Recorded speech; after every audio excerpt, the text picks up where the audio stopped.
Hello বন্ধুরা, দেখো কাল ভোরে প্রায় 7:30টার সময় ঘুম ভেঙে যায়। এত বৃষ্টি হচ্ছে, এত বৃষ্টি হচ্ছে। এই পচা গরমের মধ্যে বৃষ্টিটা হতে কী যে শান্তি বলতে পারবো না, বলে বোঝাতে পারবো না তোমাদেরকে। সত্যি খুব সুন্দর শান্তি। মানে আজকে একদম সুন্দর একটা পরিবেশ। মানে বৃষ্টি হলে, গরমের পরে বৃষ্টি হলে যে পরিবেশটা, আবহাওয়াটা সুন্দর লাগে, সেই রকম সুন্দর একদম পরিবেশটা। তো সকালবেলা আমার বরকে দিয়ে মাছ নিয়ে আসলাম, বাটা মাছগুলো ধুয়ে পরিষ্কার করে নিচ্ছি। আর এই সুন্দর গরমের মধ্যে বাটা মাছ দিয়ে ডাঁটা দিয়ে, পুঁই ডাঁটা দিয়ে ঝোল বানাবো। আর কিছুই করবো না, কারণ মা আর মেয়ে খাবো। তো তার আগে দেখো এই সুন্দর পরিবেশটা। বৃষ্টি হওয়ার পরে পুরো রাস্তায় কি অবস্থা, মানে উঠোন থেকেই আমাদের সেই রাস্তায় জলে ভর্তি হয়ে গেছে।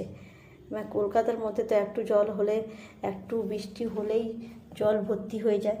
তো আমি আর বেরাইনি, রান্না করবো বলে দেরি হয়ে গেছে, তাই আমি গেটের ভিতর থেকে তোমাদেরকে একটু দেখিয়ে দিলাম। সকালবেলা যা যা কাজ করা হয় সব কাজ সেরে পুজো টুজো করে ভিডিও এডিটিং দিয়ে তারপরে রান্না করতে এসেছি। অনেকটা বেলা হয়ে গেছিলো।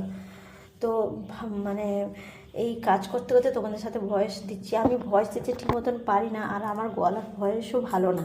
তোমাদের শুনতে কেমন লাগে তা আমি জানি না। তোমরা একটু কমেন্ট করে বলো আমার ভিডিওগুলো কেমন লাগে, বা আমার গলার ভয়েসটা ঠিকঠাক করে হয় না, তবে দিতে বাধ্য হচ্ছি। কারণ মানে কোনো ভিডিওর সময় তো ঠিক করে ভয়েস, মানে ভিডিওর সময় বলা হয় না, তাই দিয়ে দিতে হয়। আর এত বড় ব্লগকে, মানে ছোটো ছোটো ক্লিপ করে করে ভিডিও নিয়ে আবার একটা মানে ব্লগ বানানো, সে প্রচুর কষ্টের। তো এটাই তোমাদের কাছে বলার ছিল। আর রান্নাবান্না করার জন্য আমি তো কাটতে বসে গেছি। আর এই দেখো তারপরে রান্নাবান্না করব।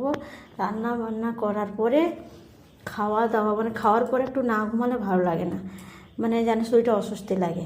তারপরে খেয়ে দিয়ে তোমাদের সামনে ঘুম থেকে উঠে ভিডিও এডিটিং করতে বসছি, যেহেতু ভিডিওটা আপলোড দিতে হবে, সেই তাড়া রয়েছে।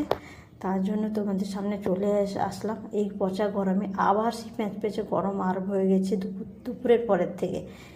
তো তোমরা আমার ভিডিওটা কোথা থেকে দেখছো বলো? আমি তো কলকাতা থেকেই বলছি, মানে ভিডিওটা আপলোড দিচ্ছি। তো তোমরা আমার ভিডিও কে কোথা থেকে দেখছো, আর তোমাদের ওইদিকে গরম কেমন? মানে বৃষ্টি হয়েছে, কালকে ভোরে বৃষ্টি হয়েছে কি না বলো। মানে আজকে কত, 5ই জুন, সে বলছি তোমাদের 4 তারিখের দিকে বৃষ্টি হয়েছে কিনা, বা এখন গরম মানে প্রভাবটা কেমন রয়েছে, তা তোমরা আমাকে একটু শেয়ার করো। আর আমার ভিডিওটা কে কোথা থেকে বলছো অবশ্যই কমেন্ট করে জানাও, বলে ভালো লাগবে। কারণ এখানকার পরিবেশ ওখানকার পরিবেশ কেমন, তো ভালোই লাগবে। তবে আমার বাড়ি হচ্ছে